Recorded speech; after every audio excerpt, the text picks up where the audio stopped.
اللہ تعالیٰ نے قرآن حکیم میں ارشاد فرمایا کہ افحسبتم انما خلقناکم عبثا وانکم الینا لا ترجعون۔ فرمایا کیا تم یہ گمان کرتے ہو کہ ہم نے تمہیں بیکار پیدا کیا ہے، اور کیا تم یہ سمجھتے ہو کہ تمہیں پلٹ کر ہماری طرف نہیں آنا؟ اللہ تبارک و تعالیٰ نے جو چیز بھی پیدا کی، جہاں بھی پیدا کی، بڑی حکمتوں کے تقاضوں کے تحت پیدا کی۔ میں کسی شخص سے بیزار نہیں ہو سکتا، کیونکہ ایک ذرہ بھی تو بیکار نہیں ہو سکتا۔ اللہ نے ہر چیز کو کمال حسن کے ساتھ دنیا میں پیدا کیا، اور انسان تو اشرف المخلوقات ہے۔ یہ تو اللہ تعالیٰ کی تخلیق کا شاہکار ہے۔ اللہ تعالیٰ نے اسے بڑی رہنمائیوں کے ساتھ، بڑی حکمتوں کے ساتھ، بڑے کرم کے ساتھ پیدا فرمایا۔ اس کو اللہ تعالیٰ نے سمجھنے کی، بات کرنے کی، اپنا ما فی الضمیر کہہ دینے کی صلاحیت عطا فرمائی۔ مالک نے اسے عقل، شعور دیا، اور جو بڑی طاقتور مخلوق نظر آتی ہیں ان کو اللہ تعالیٰ نے انسان کے قبضے میں دے دیا۔ کتنا بڑا ہاتھی ہوتا ہے لیکن ایک چھوٹا سا بچہ اسے لیے پھرتا ہے۔ کتنا بڑا اونٹ ہے، کتنی طاقت رکھتا ہے، لیکن ایک چھوٹا سا بچہ اس کے ناک میں نکیل ڈالتا ہے اور اسے لے کے گھومتا ہے۔ اللہ تبارک و تعالیٰ نے اسے اشرف المخلوقات بنایا ہے۔ اتنے بڑے جہاز ایک انسان کے قبضے میں دے دیے ہیں۔ وہ جب چاہتا ہے جہاز اڑتا ہے، جب چاہتا ہے اسے زمین پہ اتار لیتا ہے۔ اللہ کی دی ہوئی طاقت سے ملکوں کو سر کرنا، بڑی بڑی ٹیکنالوجی کو ایجاد کرنا خدا نے اپنی توفیق سے اسے عطا کی۔ اور پھر اگر وہ مسلمان ہے، پھر اگر وہ حضور کا غلام ہے، تو پھر تو فرمایا کنتم خیر امت اخرجت للناس۔ انسان ساری مخلوق میں افضل ہے، اور میرے محبوب کا کلمہ پڑھنے والے سارے انسانوں میں سب سے افضل ہے۔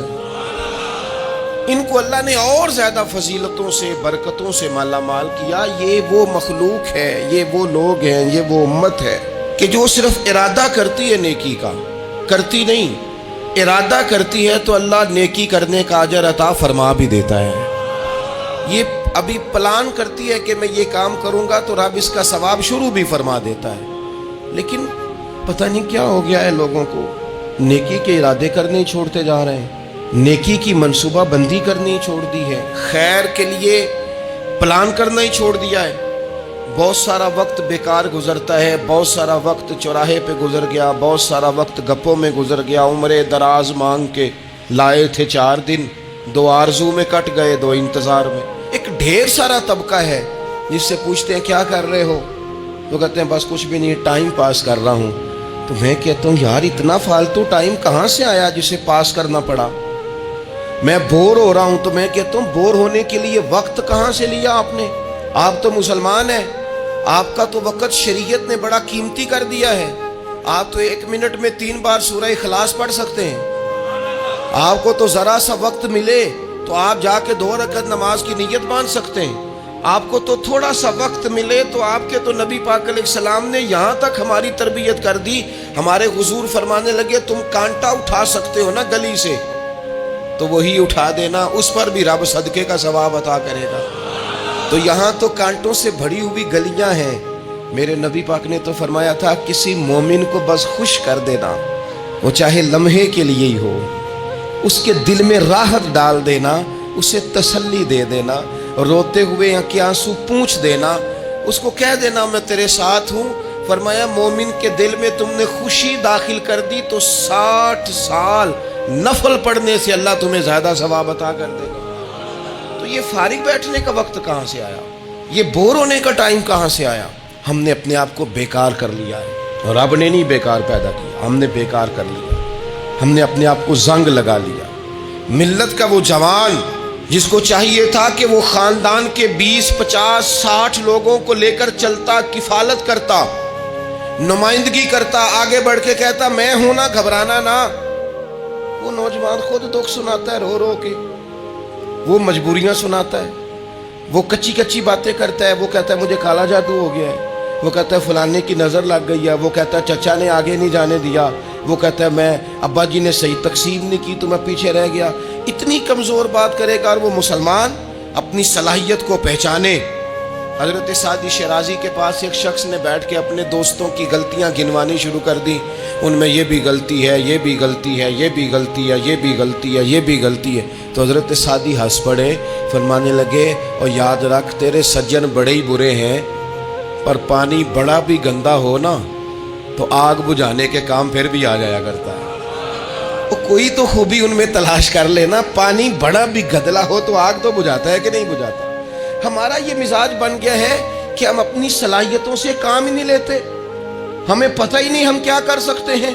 میرے رسول پاک صلی اللہ علیہ وسلم کا کمال یہ ہے کہ حضور نہ انسان کی صلاحیتیں اجاگر کر دیتے، محبوب اجاگر کر دیتے، حضور اندر جذبہ پیدا کر دیتے۔ اس طرح کا وہ اقبال کہتے ہیں کہ تمہارا وقت کا امام وہ نہیں ہوتا جو تمہیں کہے حالات بڑے خراب ہیں، اس قوم کا کچھ بھی نہیں ہو سکتا، اس ملک کا کچھ بھی نہیں ہو سکتا، فلانا ادارہ بھی خراب ہو گیا، فلانا بندہ بھی کرپٹ ہو گیا، فلانا بھی دنیا دار ہو گیا، پیر بھی خراب ہو گئے، مولوی بھی خراب ہو گئے، سیاستدان بھی خراب ہو گئے، اور بیوروکریٹس بھی خراب ہو گئے، اور تاجر بھی خراب ہو گئے، اور فلانی برادری یہ ظلم کرتی، فلانا قبیلہ یہ ظلم کرتا ہے، فلانے شہر کے لوگ، اسی چکر میں صرف مایوسیاں پھیلانی ہیں، کبھی خیر کی بات ہی نہیں کرنی۔ لیکن اقبال کہتے ہیں کہ ہے وہ تیرے زمانے کا امام برحق جو تجھے حاضر و موجود سے بیزار کرے اور موت کی شکل میں دکھلا کے تجھے جلوہ یار زندگی تیرے لیے اور بھی دشوار کرے، وہ تیرے اندر رمق پیدا کرے۔ آج جو حاجی غار سور پہ جاتے ہیں تو یہ لوگ پانی کی بوتل ان کی بغل میں ہوتی ہے، رستے میں 3-4 جگہ بنی ہوئی ہیں، پانی پئیں، چائے پئیں، جوس پئیں، بندوبست ہے، آپ کے کھانے پینے کے لیے آپ چیزیں خرید سکتے ہیں۔ اوپر جائیں تو وہاں بھی سارا کچھ بیٹھنے کا بہترین اہتمام ہے۔ جب حضرت صدیق اکبر گئے تھے تو دن کو نہیں گئے تھے، رات کو گئے تھے، اور جناب اسماء بنت ابی بکر جب رات کو کھانا لے کے جاتی تھی تو وہاں تو دن کو آج بھی 1400 سال کے بعد بھی آبادی کوئی نہیں۔ اس وقت کیا منظر ہوگا، اور اب رستہ بن گیا تھا، اب تو رستہ بھی نہیں تھا۔ تو حضرت اسماء کہتی ہیں میں اکیلی روٹی پکاتی تھی، پھر اسے باندھتی تھی، پھر میں یہ نہیں کہ 2-4 میرے ساتھ ساتھی چلو تو پھر غار سور پہ چلتے ہیں، لوگ تو یوں جاتے ہیں نا۔ فرماتی میں دیکھتی تھی ادھر ادھر کہ کوئی ہے تو نہیں، دیکھ تو نہیں رہا، جب کوئی نہیں ہوتا تھا تو رات کو جاتی تھی اور غار پہ کھانا دے کے آتی تھی۔ اور حضرت صدیق اکبر نے حضور کو کندھوں پہ بٹھا کے کہا تھا حضور پتھر نکیلے ہیں، ان کی نوک تیز ہے، کہیں مقدس قدموں کو تکلیف نہ دیں، اگر مہربانی کریں تو میرے کندھوں پہ نہیں بیٹھ جاتے۔ حضور حضرت صدیق اکبر کے کندھوں پہ بیٹھ گئے۔ درویش کہنے لگے پباں پہاڑ قدم نہیں جے لاؤندا تے 100 پہاڑ تے چڑھیا جاندا، او پیا جاندا جے یار نبی دا، اے اصلی دلدار نبی دا، او پیا جاندا جے یار نبی دا، اے اصلی دلدار۔ اپنے اندر جذبہ پیدا کرے، ہم کچھ کر سکتے ہیں۔ غریب ساری زندگی دکھ ہی سنائے گا کہ میں غریب ہوں، اس نے محنت کب کرنی ہے، جد و جہد کب کرنی ہے، اس نے آگے کب پڑھنا ہے، وہ کب تک یہ کام کرے گا۔ اپنی زندگی کے اندر شعور پیدا کریں اور اپنی صلاحیت سے کوئی نفع لیں۔ آپ کیا کر سکتے ہیں زندگی میں؟ میں نے کہا کچھ نہیں کر سکتے، گلی سے روڑا تو اٹھا سکتے ہیں کہ نہیں؟ کچھ انقلاب اپنے مزاج میں پیدا کریں، کچھ تبدیلی پیدا کریں۔ اس کے لیے سب سے زیادہ ضروری یہ ہے کہ ہم اپنے اندر اخلاقی تبدیلی لانے میں کامیاب ہو جائیں۔ کائنات میں قوم وہ سمجھتی ہے جن کا اخلاق سنور جاتا ہے، اور جو لوگ اپنے اندر اخلاقی تبدیلی نہیں نہ لاتے، آپ دیکھیں نبی پاک علیہ السلام کا انقلاب کس طرح کا ہے۔ عرب کے لوگ سمجھتے تھے کہ معاف کرنا بزدلی ہے، صبر کرنا بزدلی ہے۔ وہ کہتے تھے یہ کیا بات ہوئی، ہمارا دشمن کیا سمجھے گا کہ بزدل ہے، انہوں نے معاف کر دیا ہے۔ وہ کہتے تھے معاف کر دیں تو کمزور پڑ جائیں گے، سامنے والا کہے گا کہ ان کے پلے کچھ نہیں، معاف کر دیا۔ اور ہمارے زمانے میں آج معاف کمزور آدمی کرتا ہے، طاقتور آدمی معاف نہیں کرتا۔ وہ جس کے پاس طاقت نہیں ہوتی وہ کہتا ہے ٹھیک ہے میں نے اللہ پہ چھوڑ دیا، حالانکہ اس نے بھی اچھا کیا، پر کمال تو یہ ہے کہ تیرے پاس ساری طاقت ہو پھر بھی تو فیصلہ اللہ پہ چھوڑے۔ اور حضرت موسیٰ کلیم اللہ علیہ السلام نے عرض کیا تھا مالک تیرے بندوں میں تیری نظر میں معزز کون ہے؟ تو رب کریم نے فرمایا میرے کلیم جس کے پاس بدلہ لینے کی طاقت ہو پھر بھی معاف کر دے وہ رب کی نظر میں بڑی عزت والا ہے۔ عرب کے لوگ سمجھتے تھے یہ بزدلی ہے کہ میں معاف کر دوں، لیکن حضور نے ان کو اخلاقی طور پہ بدل دیا، اور نبی پاک نے فرمایا معاف کرنا بزدلی نہیں، یہ تو اعلیٰ ظرفی ہے۔ تو پھر کس طرح بھلا معافی ان کو ہوئی؟ فتح مکہ کے دن حضور نے اس طرح نہیں معاف کیا کہ پہلے ہمارے ہاں بھی لوگ معاف کرتے ہیں تو ہم پتہ کس طرح معاف کرتے ہیں، پہلے ساری اس کی زیادتیاں گنواتے ہیں۔ پتہ ہے نا تو نے اس وقت کیا کہا تھا، یاد ہے نا تو بڑی ڈینگے مارتا تھا، یاد ہے نا تو بڑی بڑکے مارتا تھا۔ عرب کے لوگ سارے سامنے کھڑے ہیں، پتہ کون کون ہے؟ اکرمہ بن ابو جہل آخری دن تک لڑے، ابو سفیان آخری دن تک لڑے، سارے لوگ سامنے کھڑے، کچھ بھاگ گئے ہیں جان بچا رہے ہیں۔ حضور نے کیا فرمایا؟ فرمایا پتہ تمہارے ساتھ آج سلوک کیا کرنا ہے؟ یا رسول اللہ بتائیے۔ تو نبی پاک نے فرمایا وہی کرنا ہے جو جناب یوسف نے بھائیوں کے ساتھ کیا تھا، بات ہی کوئی نہیں کرنی، پچھلا قصہ چھیڑنا ہی نہیں، نہ کانٹے بچھانے کی بات کرنی ہے، نہ روڑے مارنے کی کرنی ہے، نہ بدر میں آنے کی کرنی ہے، نہ احد میں پتھر مار کے دانت شہید کرنے کی بات کرنی ہے، نہ خندق کی بات کرنی ہے، نہ خیبر کی کوئی بات۔ جاؤ نہ معاف کیا، بات ہی کوئی نہیں کرنی، معافی دے دی۔ ابو سفیان کہنے لگے حضور مجھے بھی معافی ہے۔ سونیا تیرے کرم پہ قربان جاؤں۔ میرے کریم فرمانے لگے تو قبیلے کا سردار ہے، مکہ شریف کے لوگ تجھے بڑا سمجھتے ہیں، دیکھ حضور معاف بھی کرتے ہیں اور عزت بھی دیتے ہیں۔ فرمایا جا میں نے تجھے معاف کیا، اور جو تیری حویلی میں آ کے پناہ لے لے گا میں اسے بھی معاف کر دوں گا، اسے بھی معافی مل جائے گی جو تیرے گھر آ جائے گا۔ اب تبدیلی آ گئی، وہ جو اندر کفر تھا وہ ٹوٹ گیا، انقلاب آ گیا۔ یہی ابو سفیان جو کل تک مخالفت میں لڑتے تھے پھر یہ حضور کے ساتھ جنگوں میں جاتے، اور اس طرح جاتے کہ حضور گھوڑے پہ بیٹھے اور جناب ابو سفیان نے گھوڑے کی لگام تھامی ہے، ہر میدان میں گئے، ہر جگہ خدمت کی۔ اکرمہ بن ابو جہل کا پتر ہے، کوئی کسر نہیں چھوڑی اس نے، حد کر دی، ہر جگہ لڑا، ہر مقام پہ۔ لیکن فتح مکہ کے موقع پر یہ بھاگ گیا تھا، جان بچا کے چھپ گیا۔ اس کی بیوی آئی، آگے کہنے لگی سونیا میرے چھوٹے چھوٹے بچے ہیں، مجھے پتہ چلا ہے کہ میرے شوہر کے لیے آپ نے ڈیتھ وارنٹ جاری کر دیے ہیں کہ جہاں ملے مار دیا جائے، صحابہ نے یہ اعلان کیا ہے، وہ سخت مجرم ہے، اس کے لیے سخت آرڈر جاری کیا گیا ہے۔ تو کریم کیا فرمانے لگے؟ حضور فرمانے لگے تو کیا چاہتی ہے؟ میں کوئی آپ کو قصہ تو نہیں نہ سنا رہا، خدا را مہربانی کریں، تھوڑا سا دل بڑا کریں، تھوڑا سا۔ وہ ساس کہتی ہے جی میں کہ میں معاف کر دیا جی، تو انہوں پتہ نہیں پیر صاحب میرے اندر زخم کنے نے، مثلا کیا ہے، گولی مار دی ہے کسی نے کسی کو۔ بہو سے کہیں تو کہتی ہے جی میں معاف کر دوں، اس کو معاف کر دوں، آپ کو بتاؤں اس نے تکلیف کتنی دی۔ مہربانی کرو ایک دوسرے کو معاف کرو، اپنے دل میں گنجائش پیدا کرو۔ اس بندے کی بات ہو رہی ہے جو باپ سے لگا ہوا ہے مخالفت کرنے، ابے نے بھی ظلم کیے، اس نے بھی کیے۔ حضور اس کی بیوی سے کہتے ہیں کیا چاہتی ہے؟ کہنے لگی حضور معاف کر دیں اسے۔ تو نبی پاک صلی اللہ علیہ وسلم نے فرمایا ٹھیک ہے، یہاں تو معافی کا دروازہ تو سب سے زیادہ کھلا ہوا ہے، تو کہتی ہے تو چلو ٹھیک ہے معاف کیا، ہو گئی بات۔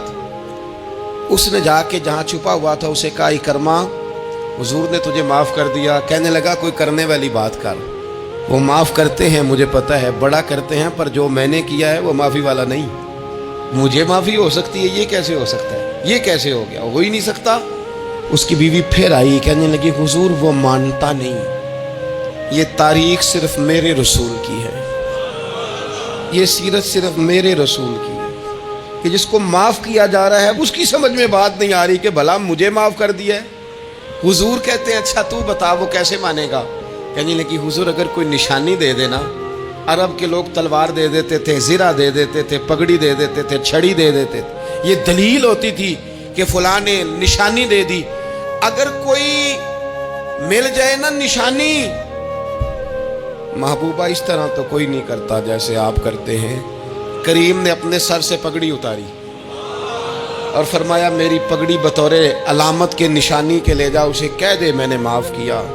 اب اکرمہ کو معافی ہو گئی، وہ آ رہے ہیں، یوں اخلاق بدلتے ہیں، وہ آ رہے ہیں۔ یہاں کوئی بڑا آدمی آئے نا تو پہلے اعلان ہوتا ہے فلاں بن فلاں صاحب آ رہے ہیں، اب ان کو دعوت دیتے ہیں، لیکن وہ اعلان چھوٹا کرتا ہے بڑے کے لیے. یہاں انوکھا باب ہے. اکرمہ کلمہ پڑھنے آ رہے ہیں. نبی پاک صحابہ سے کیا فرما رہے ہیں؟ فرمایا وہ کلمہ پڑھنے آ رہا ہے, اطاعت قبول کر کے آ رہا ہے, سر تسلیم خم کر کے آ رہا ہے. اس کے سامنے اس کے باپ کے کسی ظلم کا اظہار نہ کرنا. اس کے باپ نے بڑے ظلم کیے ہیں, زیادتیاں کی ہیں, ہم تذکرہ یہاں ہوتا ہے, لیکن اس کے سامنے نہ کرنا. اس کا تو ابا ہے نا, اس کا تو باپ ہے نا, کوئی بات نہ کرنا, اسے تکلیف ہوگی. کس کے لیے؟ صحابہ رو رہے ہیں, حضور یہ کس کے لیے تیاری کرا رہے ہو؟ وہ آ گئے, قدموں سے لگ گئے, کلمہ پڑھ لیا, کھول کے روئے, حضور میرے لیے بھی معافی ہے؟ تو کریم نے فرمایا ہاں, میں رحمت والے رب کا رحمت والا رسول ہوں, ہے نا معافی. اکرمہ مسلمان ہو گئے. پھر تلوار کو صاف کر کے کہنے لگے سونیا, پہلے یہ اسلام کی مخالفت میں لڑتی تھی, اب حمایت میں لڑے گی. مجھے بتائیں, ایک ایک گلی اکرمہ گئے اسلام کی حمایت میں تلوار لے کے, ایک ایک گلی. اور آپ پچھلے جہاد میں بھی گئے تھے, اس جہاد میں نہ جائیں تو کہنے لگے کفارہ نہیں ادا کرنا, پچھلے داغ نہیں صاف کرنے. میں جاؤں گا, گلی گلی جاؤں گا, نگر نگر جاؤں گا, جھنڈا لے کے جاؤں گا, میں بتاؤں گا کہ جب کوئی مدینے والے کے پاس آئے تو رب دل بدل دیا کرتا ہے. انقلاب آتے ہیں, عادتیں بدلتی ہیں, طبیعتوں میں تغیر آتا ہے. کون کہتا ہے نہیں آتا؟ میں جاؤں گا. ہمس میں حضرت عمر کے زمانے تک اکرمہ لڑے, سالوں میدان میں رہے اسلام کی حمایت میں, اور پھر ہمس کے میدان میں حضرت عمر کے دور میں لڑتے ہوئے شہادت کی موت اللہ نے انہیں عطا فرمائی. یہ آپ دیکھیں حضرت خالد بن ولید کون ہے؟ کہنے لگے حضور میں تو بڑی شدت سے اسلام کے خلاف لڑتا تھا, میری غلطیاں بھی معاف ہو جائیں گی. تو حضور فرمانے لگے اسلام پچھلے سارے معاف کرا دیا کرتا ہے, نئی زندگی کا آغاز ہو جاتا ہے. نئی زندگی کا آغاز ہوتا ہے. حضور نے فرمایا جو رمضان میں عبادت کر لے نا, ایمان کے ساتھ رمضان میں عبادت کر لے, اللہ اس کے پچھلے سارے معاف فرما دیتا ہے. اب وہ نئی زندگی کا آغاز کرے. جس نے شب قدر پہ رو رو کے توبہ کی ہے, وہ رمضان کے بعد کرپشن چھوڑ دے, جھوٹ چھوڑ دے, بددیانتی چھوڑ دے, دل دکھانا چھوڑ دے. جس نے رمضان میں روزے رکھے, تراویح پڑھی ہے, وہ نئی زندگی کا آغاز کرے. خدا کی رحمت سے گناہ معاف ہو گئے, اب وہ آگے بڑھے. نبی پاک علیہ السلام نے فرمایا جو اللہ کے گھر کا حج کار آیا وہ اس طرح ہے جس طرح آج ماں کے پیٹ سے پیدا ہوا ہے. اب نئی زندگی کا آغاز کرے, اب وہ اپنی عادات میں تبدیلی لائے, اب وہ بدل جائے. میں کس درد سے یہ بات آپ سے کروں کہ 50 لاکھ مسلمان ہر سال حج کرتا ہے. اگر 25 لاکھ کا کردار بھی ٹھیک ہو جائے تو سال کا 25 لاکھ با کردار مسلمان اگر دنیا کو دیا جائے تو بتائیے امت مسلمہ کا سر کتنا اونچا ہوگا. لیکن ہمارا حال وہی ہے کہ آج بھی کیتی جاندے ہو تے لہو بھی پیتی جاندے ہو, کھو کے مال یتیماں دا تے بھیج مسیتی جاندے ہو, پھٹ دلاں دے سیندے نہیں تے ٹوپیاں سیتی جاندے ہو, نفس تے چھری پھیر دے نہیں دمبے کیتی جاندے ہو, فرض پلائی بیٹھے ہو, نفلاں نیتی جاندے ہو, او دسو تے سی بلے شانو ایک ہی کیتی جاندے ہو. بات وہی ہے کہ کعبے گئے, مدینے گئے, کربلا گئے, جیسے گئے تھے گھوم پھر کے ویسے ہی آ گئے. کچھ تبدیلیاں اپنے مزاج میں لائیں, اپنی عادات میں لائیں. حضرت خالد بن ولید نے کہا حضور سارے گناہ معاف ہو گئے. فرمایا ہو گئے. حضرت خالد بن ولید نے پھر اپنی تلوار تھامی اور جناب خالد بن ولید پھر اس طرح میدانوں میں نکلے کہ نبی پاک نے فرمایا اب یہ خالد نہیں, یہ تو سیف اللہ ہے, یہ تو اللہ کی تلوار بن گیا ہے. اس جذبے سے, شوق سے اپنے مزاج کو تبدیل کر کے اس طرح میدان میں آئے. فرمایا اب یہ اللہ کی تلوار ہے. پورا وجود زخمی کرایا اور ساری زندگی اسلام کی حمایت میں تلوار چلائی. ہم بدل سکتے ہیں, تبدیلی آ سکتی ہے, ہمیں بدل جانا چاہیے. بہلول دانا سے کہا تھا ہارون رشید نے کہ مجھے کوئی نصیحت کر دے, میں بادشاہ ہوں, سخت دل ہو جاتا ہے کئی دفعہ. تو حضرت بہلول دانا کہنے لگے میں کیا نصیحت کروں, آپ کا باپ کہاں ہے؟ کہنے لگے قبرستان میں. کہا ایک بڑا بھائی بھی تھا, بڑا پیار کرتا ہے, سنا آپ سے, کہاں ہے؟ کہا قبرستان میں. تو کہا وہ ایک چچا زاد بھی آپ کے ساتھ میں نے دیکھا ہے. کہا وہ بھی قبرستان میں. یاد کرانا شروع کیا حضرت بہلول نے. فرمایا وہ ننہال والے، ددہال والے، وہ ماموں، وہ چاچو کا سب قبروں میں. آخری جملہ کہا، فرمایا تیرا ایک پتر بھی تھا، چڑھتی جوانی تھی، قد اونچا تھا، رنگ گورا تھا. ہارون رشید رو پڑے، کہنے لگے حضور وہ بھی قبرستان میں. تو فرمایا جس نے اتنے جنازے پڑھے ہوں اسے میں نصیحت کروں؟ تیرا کیا خیال ہے، تو نے نہیں جانا؟ یارو ہم نے اپنے کئی کلاس فیلوں کے جنازے پڑھے ہیں. بڑا پیار تھا میرا اپنی دادی کے ساتھ.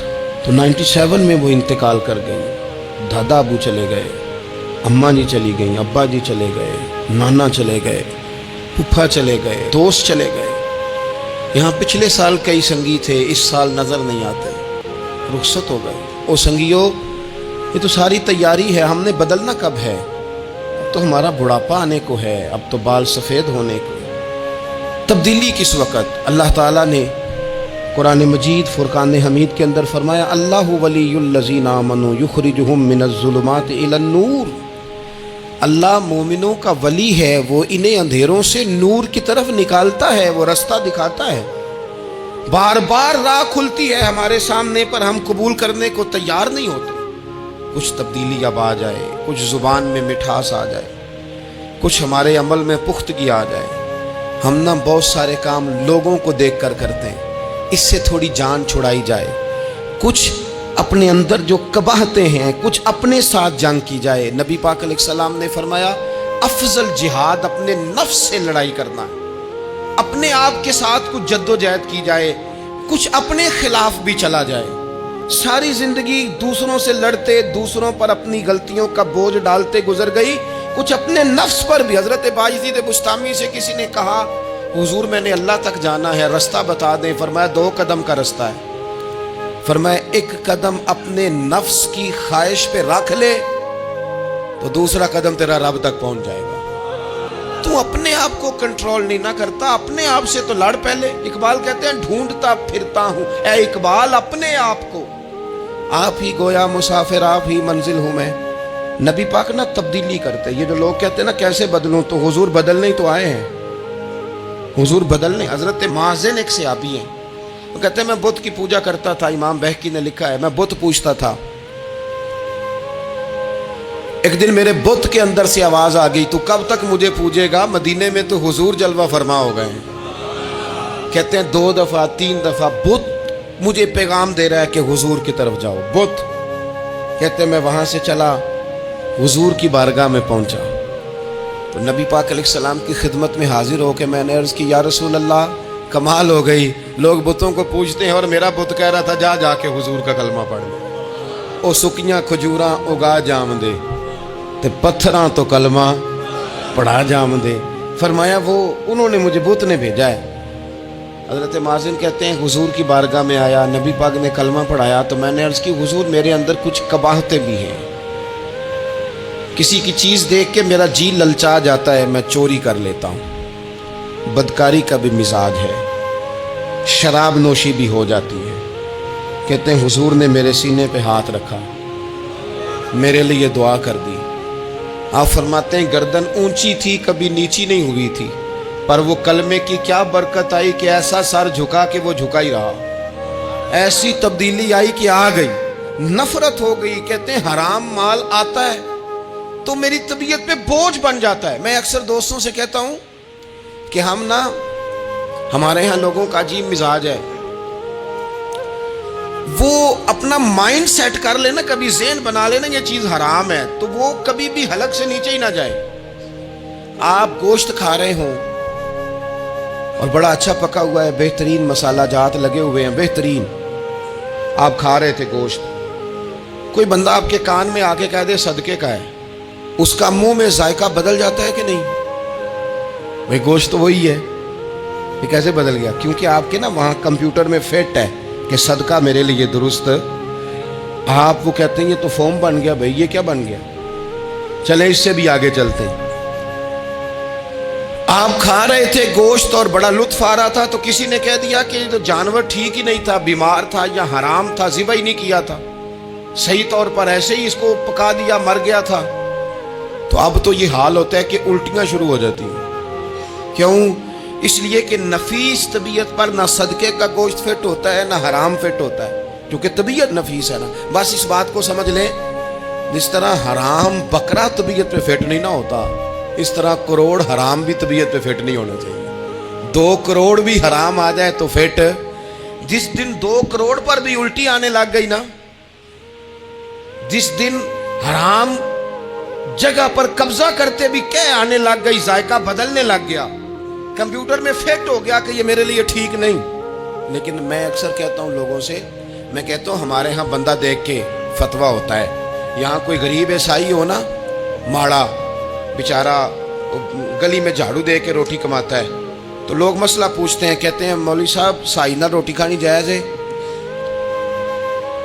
تو میں پھر ان لوگوں سے آگے سے پوچھ لیتا ہوں، میں کہتا ہوں یہ بتاؤ امریکہ کا صدر بھی عیسائی ہے، اس کے ساتھ جائز ہے؟ اتنے وزیر مشیر وزراء اعظم ملکوں کے جا کے کھاتے ہیں، کبھی آپ نے مسئلہ پوچھتے دیکھیں؟ وہاں تو جو مولوی مشیر بنے ہوئے وہ بھی بیٹھے ہوتے ہیں بیچ میں، وہ بھی بیٹھے ہوتے ہیں، اب بھی ان سے پوچھو. لیکن ہمارا مزاج یہ بن گیا ہے کہ غریب کے حق میں مسئلہ اور ہے اور امیر کا معاملہ ہے تو معاملہ اور اس سے نکلے. یعنی اگر 5 روپے کسی کے گر جائیں تو وہ واپس کرنے بھی ضروری ہیں، اور 5 کروڑ گر جائیں تو وہ بھی. وہ ہمارے ایک دوست کہا کرتے ہیں کہ ایک صاحب تھے، ان کو نا بڑے قیمتی جوتے کا ایک پیر مل گیا کہیں سے گرا ہوا. انہوں نے وہ قیمتی پاؤں جوتے کا گرا ہوا اٹھایا اور وہ بندہ تلاش کرنے لگے کس کا گرا ہے. دیر تک وہ ڈھونڈتے رہے ایک پاؤں کس کا ہے، تھوڑی دیر کے بعد انہیں دوسرا پاؤں بھی مل گیا. پھر انہوں نے بندہ ڈھونڈنا بند کر دیا. انہوں نے کہا اب دونوں ہو گئے ہیں، اب یہ کام آئے گا، لہذا انہوں نے بند کر دی. میرے عزیز، یہ تو کوئی طریقہ نہیں ہے نا کہ آپ چیز اگر تھوڑی سی ہے تو اس پر فتویٰ اور ہے، اور اگر زیادہ ہے تو مزاجوں میں جب ہم یہ لے آئیں گے اپنی طبیعت میں، اور کب تک ہم نے اسی طرح رہنا ہے؟ کب ہم نے اپنے وجود سے کام لینا ہے؟ بیکار وقت کب تک گزرنا ہے؟ کتنے رمضان آئے گزر گئے، کتنے عمرے آئے گزر گئے، کتنی ہم نے دیکھا کہ بس بیمار ہو گئے ہیں، ٹھیک ہو جائیں گے تو پھر اس کے بعد ہم نے کوئی نماز نہیں چھوڑنی، لیکن ٹھیک ہوئے تو بھول گئے، نئی سے نئی بات شروع ہو گئی. ہم نے کتنی دفعہ کہا کہ آج کے بعد تبدیلی، لیکن کیوں نہیں تبدیل ہوتے؟ حضرت فضالہ بن عمیر ایک صحابی ہیں، کہتے ہیں میں عورتوں کا معاذ اللہ بڑا رسیہ تھا. ابو جہل نے جب اعلان کیا نا جو حضور کو شہید کرے گا تو اسے 100 سرخ اونٹ دیے جائیں گے، تو کہتے ہیں میں خنجر بغل میں دبا کے نا تو طواف کعبہ کرنے چلا گیا. طواف کعبہ کہتے وہاں جب میں پہنچا تو میں نے دیکھا حضور بھی طواف کر رہے ہیں، تو نبی کریم نے مجھے دیکھتے ہی حضور میرے قریب آئے اور مجھے نہیں بتانا پڑا. حضور فرمانے لگے تیرا نام فضالہ ہے؟ میں نے کہا ہاں. تو محبوب فرمانے لگے کیا باتیں کر رہے ہو اپنے آپ سے؟ کہتے میں دل میں سوچ رہا تھا کہ طواف کرتے میرے قریب سے گزریں گے تو خنجر مار دوں گا. کیا باتیں کر رہے تھے؟ فضالہ کہتے ہیں میں تو جب آیا تھا تو ایک بی بی سے مل کے آیا تھا، میں نے کہا تھا کہ میں آج بڑی رقم لے کے آؤں گا اور معاذ اللہ تیرے پاس رات گزاروں گا. کہتے ہیں میں تو اس سے بات کر کے آیا تھا. تو میں اب حضور سید عالم صلی اللہ علیہ وسلم نے پوچھا تو فضالہ ہے؟ میں نے کہا ہاں. کیا باتیں کر رہے تھے اپنے آپ سے؟ میں نے جھوٹ بولا. میں نے کہا جی وہ تو میں تو ذکر کر رہا تھا اپنے دل میں. کہتے حضور مسکرائے اور مسکرا کے فرمانے لگے چل چھوڑ، جس کام آیا تھا وہ کرتا کیوں نہیں؟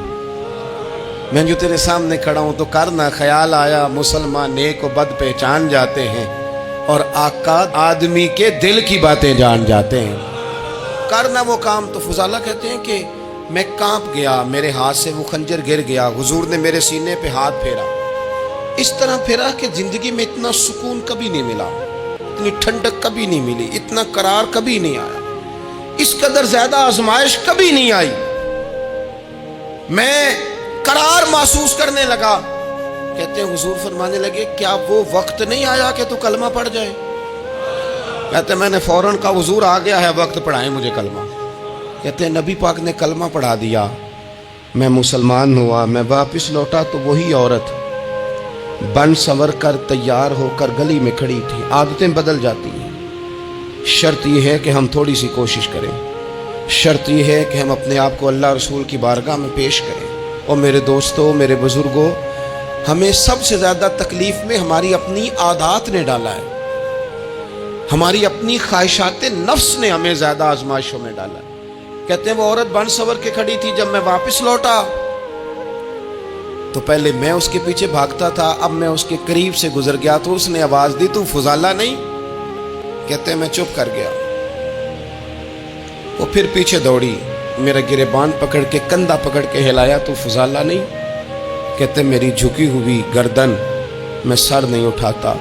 مجھے کہنے لگی تو وہ نہیں ہے جو فضالہ ہے؟ میں نے کہا ہوں میں فضالہ، پر وہ والا نہیں جو تجھے ملا کرتا تھا۔ کہا تو اب کون ہے؟ کہنے لگے میرا ٹائٹل بدل گیا ہے، میرا تعارف بدل گیا ہے، اب میں رسول کائنات کا غلام ہو گیا ہوں۔ اب لوگ مجھے مسلمان کہتے ہیں، اب میری نگاہوں میں جچتا نہیں کوئی، جیسے میرے محبوب ہیں ایسا نہیں کوئی۔ کہتے ہیں بدل گئی عادت، میں وہی ہوں پر میرا لہجہ، میرا مزاج ہی بدل گیا۔ حضرت جریر ابن عبداللہ کہتے ہیں میں کاروبار کرتا تھا اور مجھے بڑا سلیقہ آتا تھا کاروبار، میں سستی ترین چیز خریدنے کا ملکہ رکھتا تھا، لیکن فرماتے ہیں کہ جب میں حضور کا کلمہ پڑھنے گیا تو نبی پاک نے مجھے فرمایا میرا دین کسی کا بھلا کرنے کا نام ہے، الدین النصیحہ، خیر خی کرنا۔ فرماتے ہیں پھر میں نے نصیحت کو پلے باندھا، ایک آدمی سے گھوڑا خریدا 300 دینار کا، گھوڑے کو پکڑ کے میں نے جب تھوڑا آگے چلایا تو وہ تو بڑا نرم مزاج تھا، سی پنجابی چاکیدہ ساؤ ہے بڑا، میں نے کہا یہ تو گھر میں بھی رکھا جا سکتا ہے، یہ تو 400 کا ہے۔ پھر میں نے اس پر سواری کی تو وہ سواری کے لیے بڑا اچھا تھا، میں نے کہا یار تیرا جانور 600 کا ہے۔ کرتے کرتے جب میں نے اسے 1000 دینار تھمایا، 400 میں سودا ہو گیا تھا، اس نے دے دیا تھا گھوڑا یا اونٹ۔ کہتے ہیں وہ شخص میری طرف دیکھ کے حیران ہو کے کہنے لگا جریر تو پہلے بھی آتا ہے، یہ تجھے کیا ہوا؟ تو حضرت جریر کہتے ہیں میں نے اسے کہا پہلے جریر آتا تھا، اب وہ والا جریر ہے جس نے مدینے والے کا کلمہ پڑھا ہے۔ کنتم خیر امت کا ٹائٹل ہے میرے پاس۔ کیا اسلام صرف نعرے لگانے کا نام ہے؟ کیا اسلام صرف دوسروں کو یہ کہنے کا نام ہے کہ تو نے مجھے کس طرح کہہ دیا کہ میں عاشق رسول نہیں؟ تو زیادہ ہے، تیرے پر زیادہ دین ہے، صرف ڈٹ جانا اور زیادہ باتیں کرنے کا نام دین ہے؟ اپنے اندر ایک ایک کر کے غلطیوں کو چھوڑیں، آج کچھ عہد کریں کہ ہم نے فلاں فلاں گناہ سے جان چھڑانی، اپنے اندر کچھ تبدیلیاں لائیں، اور کسی کو بتانے کی ضرورت نہیں، ہمارا اور ہمارے رب کا معاملہ ہے۔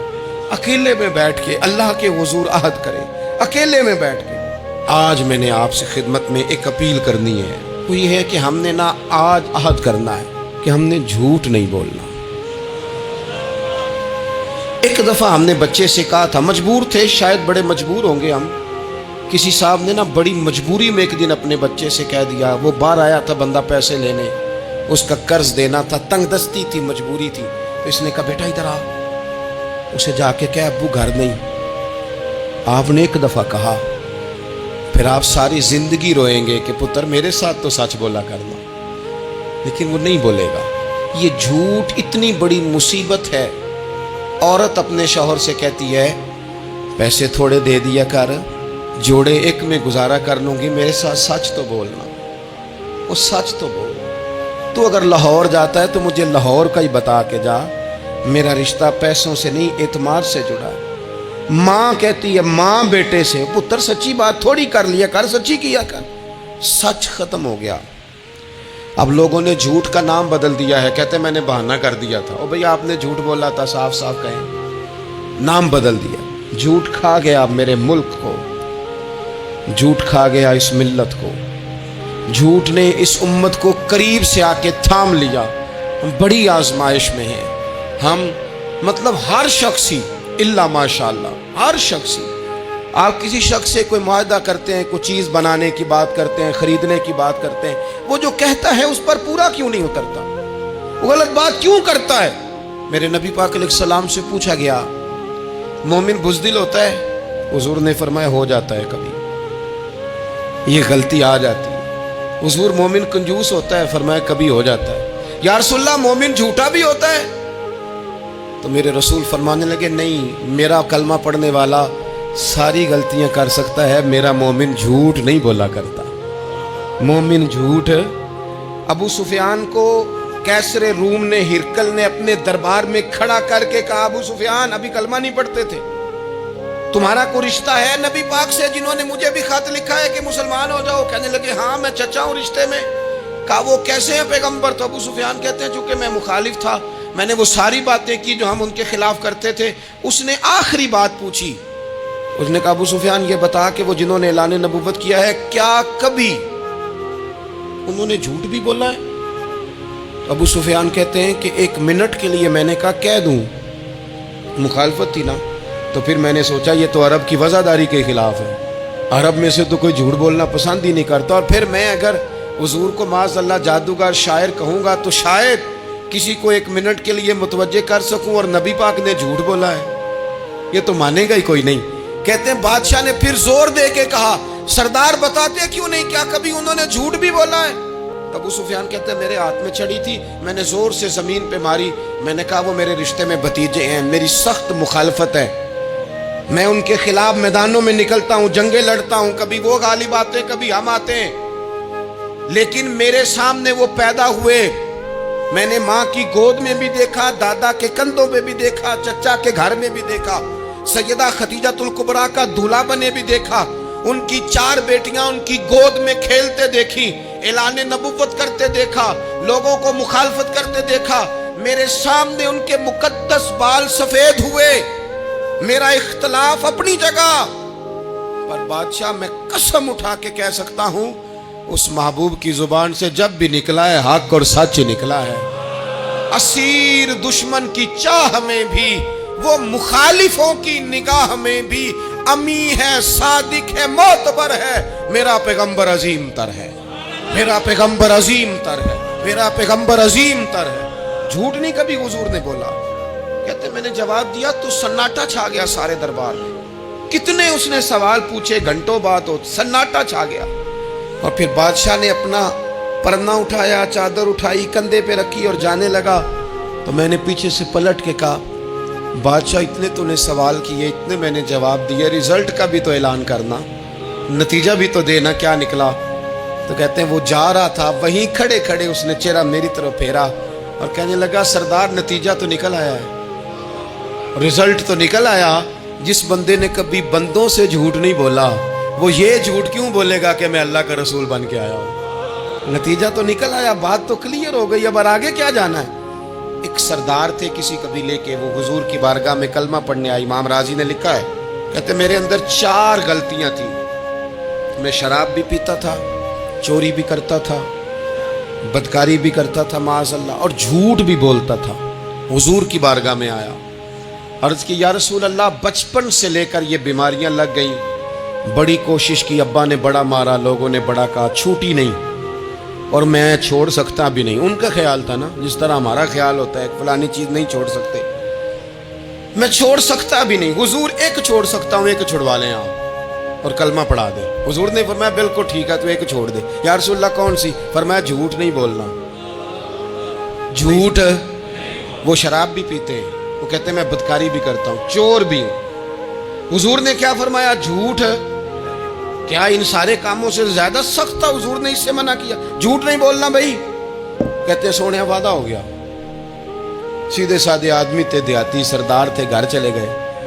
کہتے ہیں جب وہ شراب کے قریب جانے لگا تو دل میں خیال آیا کہ حضور کے پاس شراب پی کے جاؤں گا, اگر کسی نے پوچھا کہ پی ہے تو جھوٹ تو بولنا نہیں, سچ بولوں گا تو حال کیا ہوگا بھلا, وہاں کیفیت کیا ہوگی کہ میں شراب پی کے یہاں آتا ہوں حضور کی بارگاہ میں, مجھ پہ تو حد لگے گی. کہتے ہیں لہذا شراب بھی چھوڑ دی, اٹھا کے ماری دیوار کے ساتھ. کہتے ہیں میں چوری کی طرف ہاتھ بڑھانے لگا تو میں نے کہا صبح اگر کسی نے پوچھا کہ میری چوری کس نے کی ہے, جھوٹ بولنا نہیں, اور اگر سچ بولا تو سوسائٹی میں عزت کیا رہے گی؟ دفع کرو, جو اللہ نے روکھا سوکھا دیا وہی ٹھیک ہے. کہتے ہیں گلی سے گزر رہا تھا, اس عورت نے پھر آواز دی, اس کی طرف جانے لگا اور قریب گیا تو وہ پوچھتی ہے سنا ہے تو نے کلمہ پڑھ لیا ہے؟ کہتے ہیں تڑپ گیا, درد سے آنسو چھلکے. اگر میں اس سے جھوٹ بولوں تو حضور نے منع کیا ہے, اور سچ بولوں تو یہ کیا سوچے گی؟ کلمہ پڑھ کے, مسلمان ہو کے, حضور کا غلام ہو کے یہ انداز ہے. کہتے ہیں وہاں سے بھی آ گیا, آ کے نہ پیچھے ہو کے بیٹھ گیا. پیچھے حضور تقریر کر رہے تھے, پیچھے ہو کے بیٹھ گیا. غور سے حضور کا چہرہ دیکھ رہا ہوں, غور سے دیکھتا جا رہا ہوں. دنیا کہیں اور دیکھ رہی ہے اور میں حضور کا چہرہ دیکھ رہا ہوں. سر سے لے کر پاؤں تک تنویر ہی تنویر ہے، جیسے منہ سے بولتی قرآن کی تفسیر ہے۔ سوچتی تو ہوگی دنیا مصطفیٰ کو دیکھ کر، بھلا وہ مصور کیسا ہوگا جس کی یہ تصویر ہے۔ کہتے میں غور سے چہرہ دیکھ رہا ہوں، حضور کی خدمت میں گیا سلام لینے تو محبوب نے مسکرا کے دیکھا تو میں نے کہا سونیا قربان جاؤں، میرا ایک جھوٹ چھڑوایا ہے، میری ہر شے چھوٹ گئی ہے، ختم ہو گیا سارا کچھ ہی۔ یہ مہربانی ہو جائے گی انشاءاللہ۔ اپنے آپ سے بات کریں، کوشش کریں کہ ہم نے زندگی میں جھوٹ نہیں بولنا، آپ سچ بولیں۔ میری ملک کے لیڈر اگر قوم کو صرف سچ بتائیں، ہمارے پاس کیا ہے، ہم کتنا سروائیو کر سکتے ہیں، کہاں تک جا سکتے ہیں، آپ یقین کریں قوم کا اعتماد قائم رہے۔ اگر ہم اپنے بچوں سے سچ بولیں، اپنے دوستوں سے سچ بولیں، اپنے محبت کرنے والوں سے سچ بولیں، ہمارا اعتماد نہیں خراب ہوگا، اعتماد قائم رہے گا۔ وہ ایک شخص نے آ کے کہا تھا نا، یا رسول اللہ میں 2 نمازیں پڑھوں گا، اگر آپ کہتے ہیں تو کلمہ پڑھتا ہوں، 5 نہیں پڑھ سکتا۔ فرمایا تو آ جا 2 ہی پڑھنا، لیکن یہ چھٹی صرف حضور دے سکتے ہیں اور نہیں کو دے سکتا۔ حضور نے فرمایا 2 ہی پڑھنا۔ صحابہ کہتے ہیں 2 نمازوں کی شرط پہ کلمہ پڑھا۔ پھر شارحین فرماتے ہیں وہ وقت بھی آیا کہ وہ تہجد بھی پڑھا کرتے تھے۔ آپ شروع تو کریں نا کسی کام کو، اپنے اندر چھوٹی چھوٹی تبدیلی پیدا کریں، اور بڑوں سے لے کر، مجھے ادب سے عرض کرتا ہوں، بعض نوجوان بھی شکایت کرتے ہیں، کہتے ہیں بزرگوں کو کہہ دیں کہ جلد باز نہ بنیں، جلدی غصے میں آ جاتے ہیں۔ میں بزرگوں سے بھی عرض کروں گا کہ تھوڑی نرمی، تھوڑی شفقت، مطلب زیادہ ڈانٹ ڈپٹ کرنے سے بھی تو چیزیں خراب ہی ہوتی ہیں نا، تھوڑا سا ظرف بڑھ۔ نوجوانوں سے کہوں گا کہ آپ جوان ہیں تو حوصلہ بھی تو جوان ہے نا، تو زندگی میں حوصلہ، تحمل، بردباری لائیں، اپنی عادات کو تھوڑا تھوڑا کر کے تبدیل کریں۔ اللہ تعالی ہمیں سمجھ عطا فرمائے۔